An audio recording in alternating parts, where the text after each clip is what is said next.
पकड़ा एक हेड को और 25% या 30% सैंपल ले लिए हर एक के, बस देखा नहीं कि कहाँ पे ज़्यादा काम करने की ज़रूरत है कहाँ पे नहीं, एक स्टैंडर्ड वर्किंग कर ली। अब रिस्क बेस्ड ऑडिट करते हैं, तो रिस्क के स्टैंडर्ड नए आए, अभी आए हैं 20-22 साल पहले रिस्क बेस्ड स्टैंडर्ड्स समझ गए, तो इवॉल्व हो रहा है स्टैंडर्ड। 2009 में काफ़ी स्टैंडर्ड नहीं आए थे, एक क्लैरिटी प्रोजेक्ट आया था, क्लैरिटी प्रोजेक्ट, उसमें बहुत से स्टैंडर्ड इन्होंने नए लेके आए थे और बहुत से स्टैंडर्ड्स की को रीवर्डिंग की थी, वर्डिंग चेंज की थी, उसका फॉर्मेट चेंज किया था। ठीक है, अभी भी देखें बहुत से ऑडिटिंग स्टैंडर्ड रिवाइज होते आ रहे हैं। तो ये सारी चीज़ें क्यों एवोल्यूशन क्यों हो रहा है? क्योंकि नीड फील होती है, लोग बैठते हैं समझते हैं फलाने एरिया पे वर्क की ज़रूरत है, जब पता है कि वर्क की ज़रूरत है तो फिर IASB को टास्क दिया जाता है कि इस पर स्टैंडर्ड डेवलप करें। वो कई मंथ्स की एक हार्ड वर्क के बाद, एक एक्सरसाइज के बाद एक स्टैंडर्ड ड्राफ्ट करते हैं। ठीक है, उस स्टैंडर्ड क्या बोलते हैं? Draft exposure, draft exposure. ठीक हो गया। वो ड्राफ्ट एक्सपोजर आईफा क्या करता है, पूरे जो उसके मेंबर्स कंट्रीज है ना, मेंबर्स हैं, उनको भिजवाते हैं इंस्टीट्यूट्स को। इंस्टीट्यूट क्या करता है, अपने मेंबर्स को भिजवाता है, मुझ तक पहुंचती है एक एक मेंबर तक,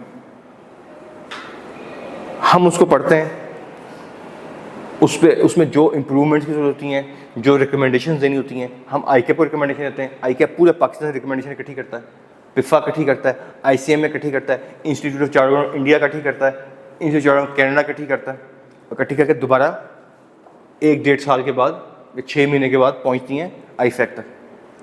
वो फिर उस पर स्टडी करते हैं, कई महीनों की एक्सरसाइज करते हैं।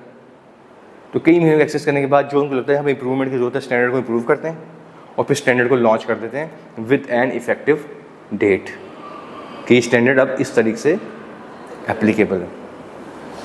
समझ गए? ये बात की है ना डेवलपिंग एंड स्टैंडर्ड। ठीक है, ये सिर्फ 4-5 बुलेट लिखे हैं, मैंने आपको इसे बहुत डिटेल में बता दिया सारा। ठीक हो गया?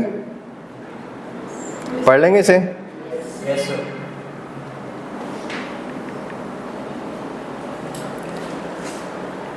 ये देखें, अभी मुझे ICAP की मेल आई है, extension for deadline for submission of comments on the exposure draft of ICAP code of ethics. Code of ethics IFAC revise कर रहा है, ICAP क्या कर रहा है? रिवाइज कर रहा है। उन्होंने रिवाइज करके एक्सपोजर ड्राफ्ट भिजवाया ICAP को, ICAP ने हमें भिजवाया, मुझ तक पहुंचा। ठीक है, और रिवीजन कब हो रही है? ये 2024 में। और उसने एक डेडलाइन दी थी कि इस डेट से पहले हमें आप कोड ऑफ एथिक्स पे जो कमेंट्स है दे दें। कुछ लोगों ने डे से ईद आ गई बीच में किसी वजह से, उन्होंने उस डेट को क्या कर दिया, एक्सटेंड कर दिया। तो ये मैं सिर्फ आपको बताना चाह रहा था कि extension of deadline for submission of comments on exposure draft of code of, ऐसी स्टैंडर्ड्स की एक्सपोजर ड्राफ्ट आते हैं, एक एक मेंबर तक पहुँचते हैं। समझ गए? और ये जो बड़ा 4 लाइनों में लिख दिया कि जनाब वो 4 लाइनों में स्टैंडर्ड बन जाता, ऐसे नहीं होता, कई मंथ, कई ईयर्स लगते हैं इसमें। अभी एक्सपोजर ड्राफ्ट मांग रहे हैं, ठीक है, फिर उन्हें एक्सपोजर ड्राफ्ट के कमेंट्स मांग रहे हैं, कमेंट्स लेंगे पूरी दुनिया से, उस कमेंट्स पे एक्सरसाइज करेंगे, कई महीनों की एक्सरसाइज होगी, फिर उसकी डिस्कशन होंगी, उसके बाद जाके स्टैंडर्ड डेवलप होता है। समझ गए? कर लेंगे इसे? 4.4 में है,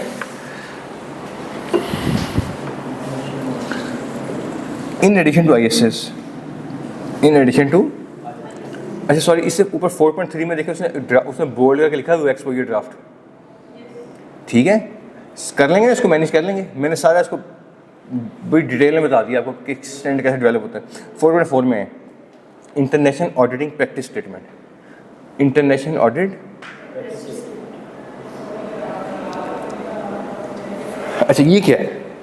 कई दफ़ा स्टैंडर्ड को अडॉप्ट करने में ना प्रैक्टिकल इश्यूज आते हैं, प्रैक्टिकल इश्यूज आते हैं। अब प्रैक्टिकल इशू आ रहा है, उसमें लोगों को, मेंबर्स को गाइडलाइन चाहिए होती है कि प्रैक्टिकल स्टैंडर्ड तो आ गया, प्रैक्टिकल कैसे करना है इसको। ठीक है, कुरान में आया सूरह बकरा में शायद कि जब नमाज पढ़ने को तो वो अपने आप को साफ कर, पाक कर लिया करो। तो कैसे करना है? गाइडलाइन चाहिए ना आपको, तो उसके लिए तो चले सीरत थी, हमारे पास नबी थे, ठीक है, तो कोई ना कोई अरेंजमेंट किया ना अल्लाह ने। ऐसे यहाँ पे भी ऐसी है कि जब स्टैंडर्ड आ गया, उसको जब प्रैक्टिकल अप्लाई करने लगे प्रॉब्लम्स आ रही हैं, तो उसके लिए उसको प्रैक्टिकल कैसे अडॉप्ट करना है उसके लिए गाइडलाइन चाहिए। तो फिर स्टैंडर्ड क्या, आईफैक क्या करता है, बजाय स्टैंडर्ड को में नई चीज़ डालने के, वो क्या करते हैं, एक प्रैक्टिस स्टेटमेंट दे देते हैं कि ये स्टैंडर्ड जो फलाना स्टैंडर्ड है, इसमें इसकी कंप्लाइंस प्रैक्टिकल कैसे करनी है, इस प्रैक्टिकल स्टेटमेंट के थ्रू कर दें। समझ गए? ये बजट में भी ऐसे होता है, साल बाद बजट बनता, बन गया, अप्लाई हो गया, पार्लियामेंट ने पास कर दिया, सब कुछ हो गया, उसके बाद लगा यार नहीं बजट में एक चीज़ गलत है, बजट में, अब उसको ठीक करने के लिए दोबारा बजट लेके आए, नहीं एसआरओ आता है, और एसआरओ क्या करता है, उस बजट में जो प्रॉब्लम होती है उसको ठीक कर देता है, या उसको प्रैक्टिकल कैसे करना फिक्स कर देता है। ऐसे ही है ना, ये यहाँ ये भी इसका भी वही काम है, इस स्टेटमेंट का क्या नाम है, इंटरनेशनल ऑडिटिंग प्रैक्टिस स्टेटमेंट। इसका एम क्या है, aim to help the auditor in implementation of ISS, promote good auditing practice. समझ गए? बजट में भी ऐसे होता है ना। मैं कोई एग्जांपल देता हूँ, 2015-16 में उन्होंने बजट अनाउंस किया, बजट अनाउंस करने के बाद मुझे आज भी याद है, आपका कैप्टन था क्रिकेट टीम का मिसबाह उल हक और सईद अजमल, ये दो बंदे इसहाक डार के पास गए, उस ज़माने में वो था फाइनेंस मिनिस्टर, कि जी हमारा कैरियर होता है 5-6 साल का, 4-5 साल का, उसमें हम पे बड़ा बूम होता है और हमारे प्रॉफिट्स बहुत हाई होते हैं, ठीक है, हम पे बहुत हायर टैक्स लग जाता है, उस 35% टैक्स लग जाता है जाके, लेकिन जबकि हमारी इनकम तो सिर्फ कुछ प्लेयर्स की 1 साल में होती है, सिर्फ दोबारा आते ही नहीं, कुछ की 2 साल है, किसके 3 साल है, कैरियर किसके 4 साल है, बहुत बंदे काम है जिनका कैरियर बड़ा होता है, शुएब मलिक जैसे, या मिसबाह खुद उसका कैरियर बड़ा था, ठीक है, तो हम पे बहुत हाई टैक्स लग जाता है। अब बजट में तो लिखा हुआ कि नॉर्मल रेट पर टैक्स देंगे, लेकिन फिर एक एसआरओ आया जिसमें उन्होंने प्लेयर्स और कुछ और सेलिब्रिटीज़ को कहा कि ठीक है, आप आपका जो मैक्सिमम रेट होगा वो 10% होगा, जो आपकी इनकम कैलकुलेट करने में मैक्सिमम रेट लगेगा वो क्या लगेगा। तो अभी एसआरओ आया है ना, पूरा बजट तो चेंज नहीं किया, पूरा बजट चेंज करने लग जाए, फिर पार्लियामेंट में जाए, फिर सदर उसको साइन करे, फिर दोबारा इम्प्लीमेंट करे, ऐसे तो नहीं हुआ। एक बजट आया हुआ है लेकिन एसआरओ के थ्रू उसको, समझ गए, ऐसी स्टैंडर्ड को चेंज नहीं करते, एक क्या करते हैं, प्रैक्टिस स्टेटमेंट देते हैं, फिर कोई 8-10-12 साल के बाद जब कभी स्टैंडर्ड रिवाइज हो रहा हो तो स्टेटमेंट को स्टैंडर्ड का पार्ट बना देते हैं, ठीक है।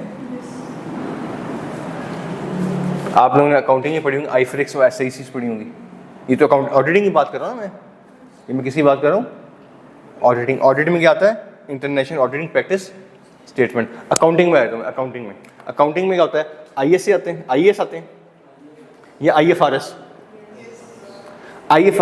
में कोई प्रैक्टिकल प्रॉब्लम आ जाए, ठीक है, तो इसके लिए क्या थी, एसआईसीज, और इसके लिए आईफ्रिक्स थी, वो क्या करती थी, इसकी प्रैक्टिकल कैसे अप्लाई करना है वो डिटेल होती है, ठीक है, अलग अलग चलती हैं, हमारे एग्जाम में आती होती हैं अक्सर आईकैप पे।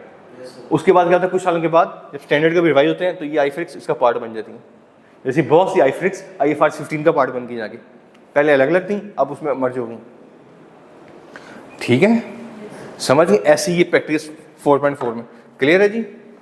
अच्छा, फिर मैंने आपको ये देखिए, यहाँ पे मैंने डिफरेंट तरह के ऑडिटिंग स्टैंडर्ड लिखे हुए हैं, ऑडिटिंग स्टैंडर्ड, रिव्यू एंगेजमेंट का स्टैंडर्ड है और कुछ और स्टैंडर्ड है। ये भी इसने 4.5 में ही बात की है कि डिफरेंट तरह के स्टैंडर्ड में आता है IASB। वो कौन से हैं, सबसे पहले लिखे हुए लेफ्ट साइड में ISS, international standard on review engagement, ये दो आपके कोर्स में, ये दो आपके कोर्स में है। फिर ISAE, international standard on assurance engagement on, ये 3300 सीरीज है, कोर्स में नहीं है आपके, C5 में जाके पढ़ेंगे आप इंशाल्लाह, ठीक है। फिर international standard on related services, ये आपकी 800 और 900 सीरीज है, 800 और 900 सीरीज, समझ गए। फिर आपके आ गया international standard on quality control, ISQC, international standard on quality control. ये कोई स्टैंडर्ड नहीं टेक्निकली, ये पता क्या चीज़ें हैं, ISQC ये ऊपर वाले 4 स्टैंडर्ड है ना, असल सर्विस ऊपर वाली है ना, ऑडिट सर्विस दे रहे होंगे, रिव्यू एंगेजमेंट की सर्विस दे रहे होंगे, अदर एश्योरेंस सर्विस दे रहे होंगे या रेटेड सर्विस दे रहे होंगे, ये सर्विस दे रहे होंगे। इन चारों सर्विसेज में हमने क्वालिटी कैसे मेंटेन करनी है, इन चारों सर्विस में आपने क्वालिटी कैसे मेंटेन करनी है। तो असल में क्वालिटी का स्टैंडर्ड है, अलग से कोई रिक्वायरमेंट नहीं इसमें। इसमें रिक्वायरमेंट क्या है कि आपने अपने वर्क में, अपने प्रैक्टिस में क्वालिटी कैसे मेंटेन करनी है। ठीक है, ये स्टैंडर्ड लिखा हुआ है ISQC। ठीक है, ये एक अलग सीरीज थी, अलग सीरीज थी, और इसमें एक ही स्टैंडर्ड आया था ISQC 1। क्या नाम था इसका? था बोला मैंने, ISQC 1, एक ही स्टैंडर्ड आया था। और मजे की बात ये 24 दिसंबर 2023 को ये खत्म हो गया। 24 दिसंबर 2000 इसको रिप्लेस कर दिया है ISQM 1 और ISQM 2 ने। इसके बाद 2 स्टैंडर्ड आ गए हैं। ISQC आज के दिन एप्लीकेबल, आज के क्या एप्लीकेबल है? ISQM 1 एंड QM 2, पता होना चाहिए आप लोगों को।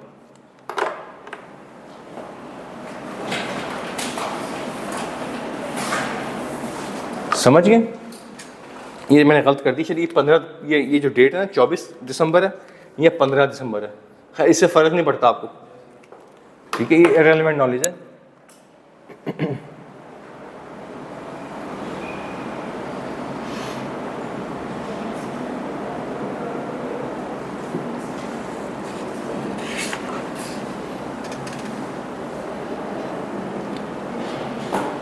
चलेंगे आगे, ये बातें समझ आ गई हैं। ये सारे जो 4.5 में लिस्ट है, इस स्टैंडर्ड किसने बनाया है? IAASP में, याद रहेंगे।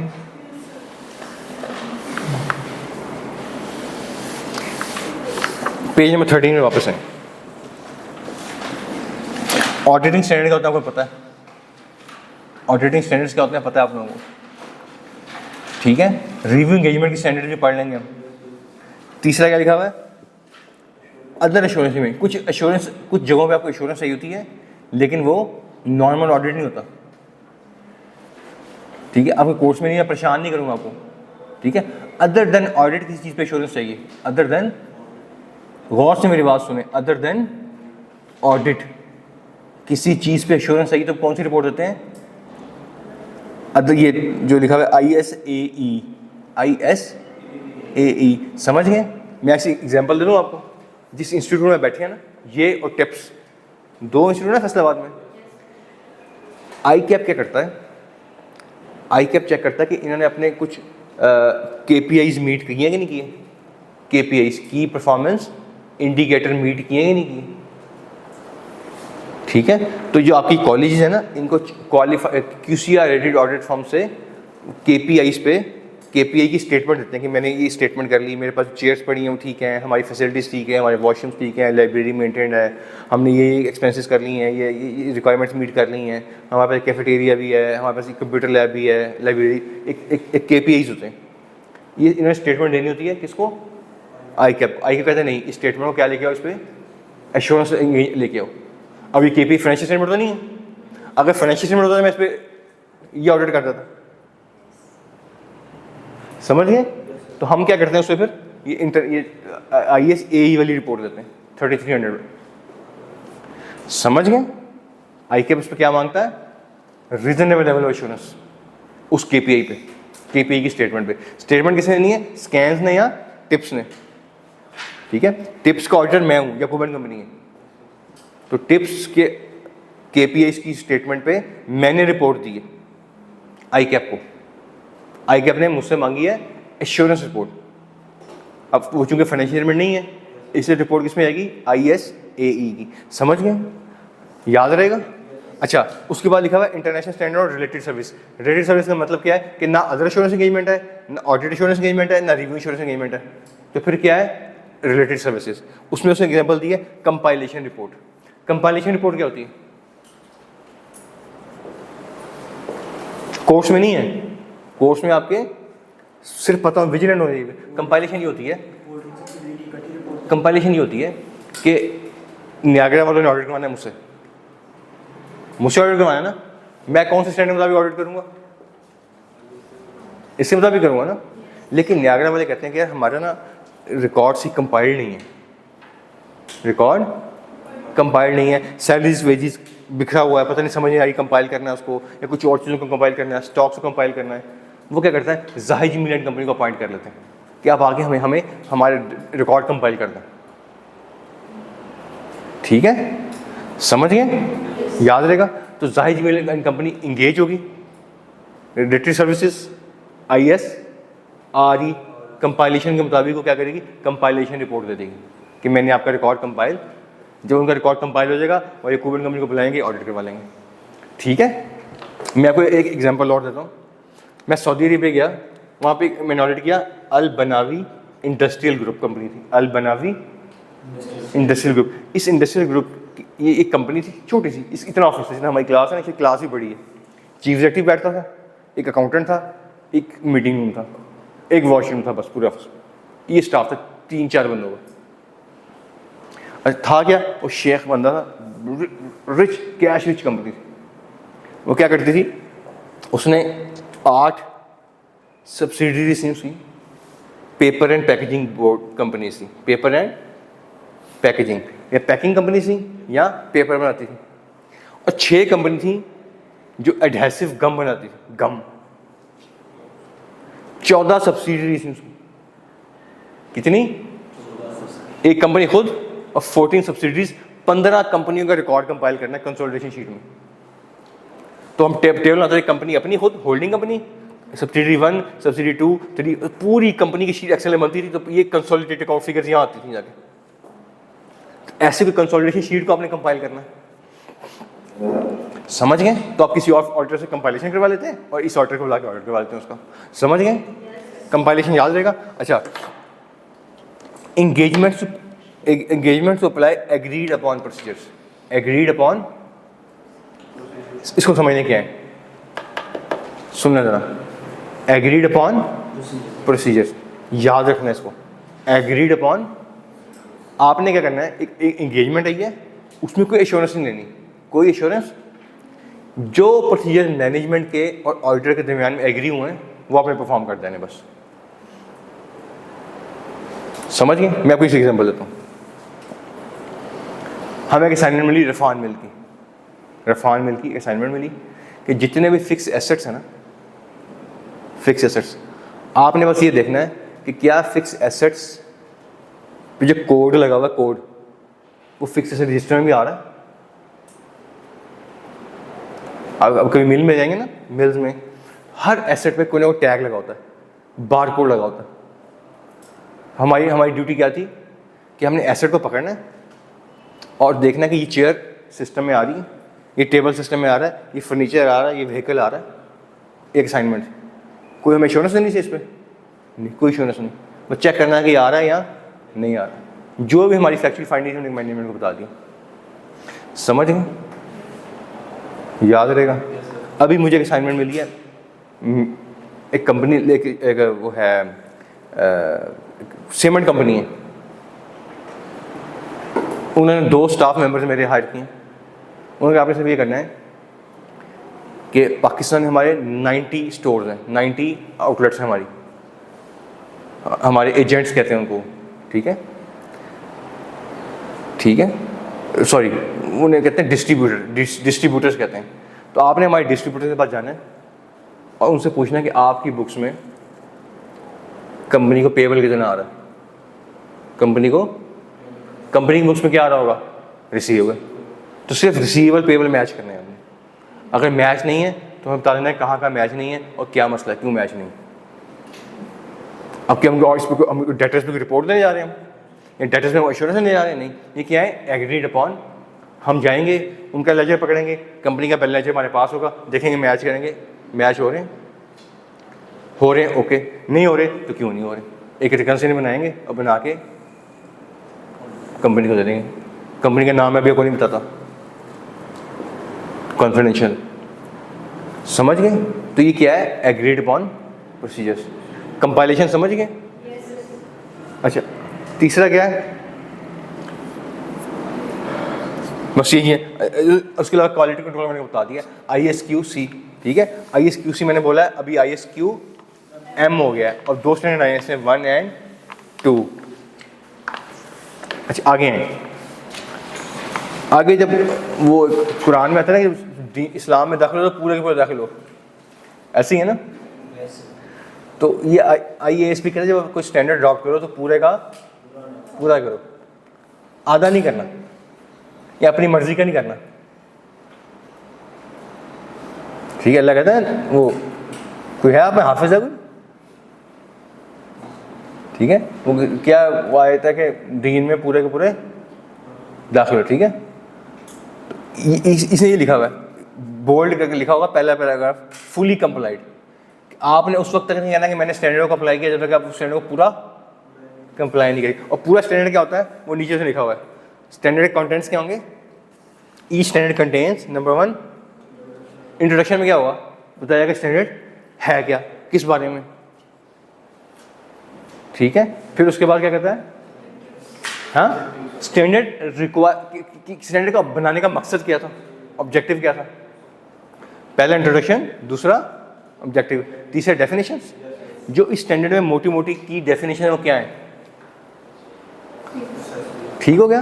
और फिर क्या है रिक्वायरमेंट्स, स्टैंडर्ड ऑडिटर से क्या रिक्वायर करता है, स्टैंडर्ड ऑडिटर से क्या रिक्वायर करता है, objective, so introduction, objective, definition और रिक्वायरमेंट। और पांचवा क्या है प्रैक्टिकल इंप्लीमेंटेशन, ये लिखा हुआ application of application and explanatory material.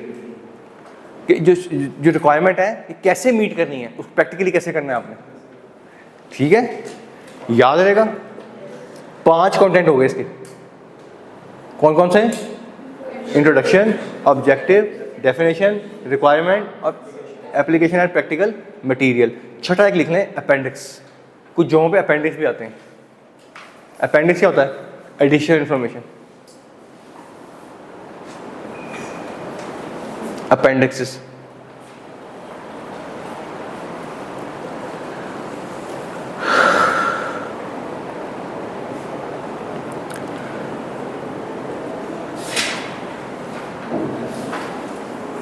समझ गए जी, याद रहेगा। ये कंटेंट्स आपके स्टैंडर्ड के होंगे जितने भी स्टैंडर्ड में पढ़ेंगे, पक्की बात है, याद रहेगा। अच्छा, आपने मुझसे अब ये नहीं पूछना कि सर ऑब्जेक्टिव कोर्स में, ये डेफिनेशन कोर्स में, ये प्रैक्टिकल कोर्स में, तो कोर्स में पूरे का पूरा स्टैंडर्ड है जो है, और प्रैक्टिकली पूरे का पूरा स्टैंडर्ड एप्लीकेबल है जो आप अप्लाई कर रहे होंगे। ठीक है, याद रहेगा। अच्छा आगे हैं, international standard on quality control, ISQC, जो आपको ISQM हो गया। ठीक है, इसका ये काम क्या करता है कि जितनी भी सर्विसेज, ऑल सर्विसेज जो कैरी आउट हो रही हैं उसमें क्या हो स्टैंडर्ड अप्लाई हो रहे हो। ठीक है, हम आगे चलते हैं, आगे हैं जी अदर इंटरनेशनल स्टैंडर्ड्स में, जल्दी से हैं, नीचे नीचे नीचे ऊपर फिर हम international standard on review engagement, assurance engagement और रिलेटेड सर्विसेज। इसमें कुछ और प्रिंसिपल्स हैं, कुछ और चीज़ें हैं, वो जो स्टैंडर्ड जैसे हैं वो वैसे वैसे लेके चल रहे हैं। सिंपल बात करता है। ठीक है, सेकंड में कहता है कि रिलेटेड गाइडेंस है, एक्सप्लेनेटरी मटेरियल है, इररिलेवेंट बात है, मैं इस पर टाइम नहीं वेस्ट करूँगा आपका। ठीक है, इसे खुद कर लीजिए। आगे हैं जी, ठीक है, बेसिक आपने फॉलो करना है। ठीक है, समझ गए। अच्छा, अगली बात बड़ी इंपॉर्टेंट है। अच्छा, इसको पढ़ें यहाँ से, आगे हम डिस्कस करते हैं इसको। In exceptional circumstances, a professional accountant may judge it necessary not to follow a relevant essential. Exceptional circumstances में आपको लगेगा कि यार ये स्टैंडर्ड जनरली तो आपने करना है, लेकिन कई दफ़ा आपको लगता है कि यार इस स्टैंडर्ड की रिक्वायरमेंट को फुलफिल करके मैं गलत काम कर लूँगा, या फेयर फाइनेंशियल रिपोर्टिंग नहीं होगी, या अच्छा ऑडिट नहीं होगा। एक्सेप्शनली रेयर सर्कमस्टांसेस में, एक्सेप्शनली, अगर मैं कहता एक्सेप्शनल ये भी काफ़ी था, अगर मैं कहता रेयर सर्कमस्टांसेस ये भी काफ़ी था, मैंने 2 वर्ड ऐड किए हैं, एक्सेप्शनली रेयर सर्कमस्टांसेस में। यानी ये मेरी लाइफ में कम से कम ऐसे नहीं हुआ प्रैक्टिकल लाइफ में कि जी स्टैंडर्ड को अडॉप्ट करें और वो अच्छे सही रिजल्ट ना दे, हमें कुछ और करना पड़े उसके लिए। नहीं, इतने एक्सेप्शनली रह रहे हैं, इतने एक्सेप्शनली। अब मुझसे आप कहेंगे इस एग्जाम्पल मैं आपको एग्जाम्पल भी नहीं दे सकता इसकी। ठीक है, समझ गए। तो उसमें क्या करना है, इसको ना फॉलो करें और फिर वहाँ पे क्या करें, ठीक है, वहाँ पे क्या करेंगे आप, इस रिक्वायरमेंट को किसी और तरह से मीट करेंगे और उसको डॉक्यूमेंट करेंगे मैंने स्टैंडर्ड रिक्वायरमेंट क्यों मीट नहीं किया, रीज़न क्या थी, क्या फैक्ट से, क्या सर्कमस्टेंस से, और इस रिक्वायरमेंट को मैंने अदरवाइज कैसे अचीव कर लिए। समझ गए, पक्की बात है जी। अच्छा आगे आ जाए 4.6 पे। 4.6 जो है ना, 4.6 बहुत थोड़ा सा मुझे चाहिए था बस, थोड़ा सा चाहिए बस, बस ब्लैक वाला कर दें बस।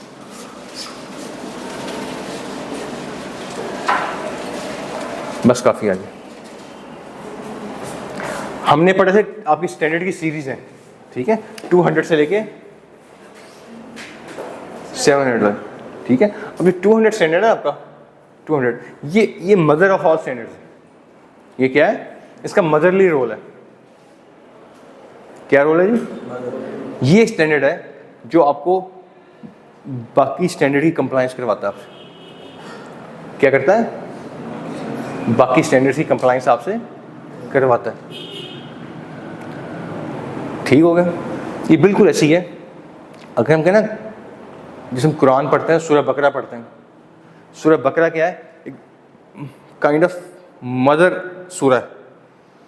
उसमें क्या है, उसमें ईमान की बात भी होती है, जिहाद की बात भी होती है, माल गनीमत की बात भी होती है, औरतों के पर्दे के मसाइल भी डिस्कस होते हैं, तलाक के मसले भी डिस्कस होते हैं, ठीक है, और जंगों के मसाइल भी हैं। उसमें रोज़े का भी अल्लाह मियां कहते हैं, उसमें हज उम्रे का भी कहते हैं। ठीक हो गया, क्लियर हो गया। अच्छा ये एक मदर सूरत थी। इसके बाद क्या हुआ, सूरह तलाक आ गई, सूरह निसा आ गई, सूरह नूर आ गई पर्दे पे, ठीक है। वो जो जो क्या नाम है, जंगों के लिए सूरह नाम ये भूल गए, वो आ गई, अनफाल आ गई, ठीक है। फॉलो करेंगे तो बाकी स्टैंडर्ड ऐसे हैं, इससे किड्स हैं सारे 200 याद रहेगा। ये जो स्टैंडर्ड है 200, इसका नाम है overall objective of the independent auditor and the conduct of the audit in accordance with international standards on auditing. समझ गए जी। अच्छा क्या कहता है 200 का ऑब्जेक्टिव क्या है, 200 स्टैंडर्ड का ऑब्जेक्टिव क्या है जी, पढ़िएगा पहला objective, to obtain reasonable level of assurance, ठीक है। अच्छा रीजनेबल लेवल ऑफ एश्योरेंस क्या होती है, हमने डेफिनेशन पढ़ी हुई है, क्या है, a high but absolute level of assurance. ना पढ़ी हुई, हमने यहाँ रुक जाना। अच्छा किस बारे में, अबाउट द फाइनेंशियल स्टेटमेंट्स क्या होती हैं, हमने डिटेल में डिस्कस किया। 4 तरह के स्टैंडर्ड हैं। फाइनेंशियल स्टेटमेंट की शक्ल कैसे होगी, कंटेंट कैसे होगी, कौन बताएगा आपको, एप्लीकेबल फाइनेंशियल रिपोर्टिंग फ्रेमवर्क बताएगा, कौन से स्टैंडर्ड एप्लीकेबल हैं, कौन से कंटेंट्स आएंगे, कौन बताएगा, आपको स्टैंडर्ड बताएंगे, रेलेवेंट स्टैंडर्ड बताएंगे। समझ गए। अच्छा आगे हैं, आप ऑब्जेक्टिव क्या है, टू ऑब्टेन रीजनेबल एश्योरेंस, किस बारे में, फाइनेंशियल के बारे में। क्या एश्योरेंस नहीं है, as a whole are free from material क्या होता है, पढ़ा हुआ, मिसस्टेटमेंट क्या होता है, पढ़ा हुआ। समझ गए, सारी बातें हमने पढ़ी हुई हैं। आगे हैं, वेदर ड्यू टू फ्रॉड और एरर, पढ़ा हुआ कि मिसस्टेटमेंट कैसे होगी, या फ्रॉड से होगी या एरर से होगी। अच्छा आगे हैं, सब कुछ करने के बाद ऑडिटर इनेबल होता है कि वो ओपिनियन दे, किस पे, फाइनेंशियल स्टेटमेंट पे, कि वो in all material respect in accordance with applicable financial reporting framework है या नहीं है। एप्लीकेबल फाइनेंशियल रिपोर्टिंग फ्रेमवर्क क्या होता है, आपने पढ़ा हुआ है। 7-8 डेफिनेशन एक पैराग्राफ में ही, वो जो हमने पहले कुछ दिन लगाए थे ना इस पे, हमने इस एक पैराग्राफ पे 8 दफ़ा रुकना, ये क्या होता है, ये क्या होता है, ये क्या होता है, मज़ा ख़राब हो गया पैराग्राफ। समझ गए। आगे हैं जी, पहला ऑब्जेक्टिव क्या है कि ऑडिटर क्या करे, रीजनेबल लेवल ऑफ एश्योरेंस ले किस चीज़ पे, फाइनेंशियल स्टेटमेंट के बारे में, कि वो फ्री फ्रॉम मटीरियल मिसस्टेटमेंट है, मिसस्टेटमेंट ड्यू टू फ्रॉड और एरर हो सकती है, ठीक है, और एप्लीकेबल फाइनेंशियल रिपोर्टिंग फ्रेमवर्क के मुताबिक बने कि नहीं बने। और दूसरा क्या कहता है, कहता है टू रिपोर्ट ऑन दीज, उन फाइनेंशियल में क्या करे, रिपोर्ट दे, कौन से स्टैंडर्ड के मुताबिक, 700 और 705 700 सीरीज के मुताबिक जो भी रिपोर्ट बनती है वो देगा। ठीक हो गया, याद रहेगा। अच्छा आगे हैं, 200 रिक्वायर्स, 200 कुछ और भी रिक्वायर करता है। क्या रिक्वायर करता है, comply with all standards that are relevant. समझ गए? यानी ये बाकी स्टैंडर्ड की कंप्लायंस कौन करवाता है?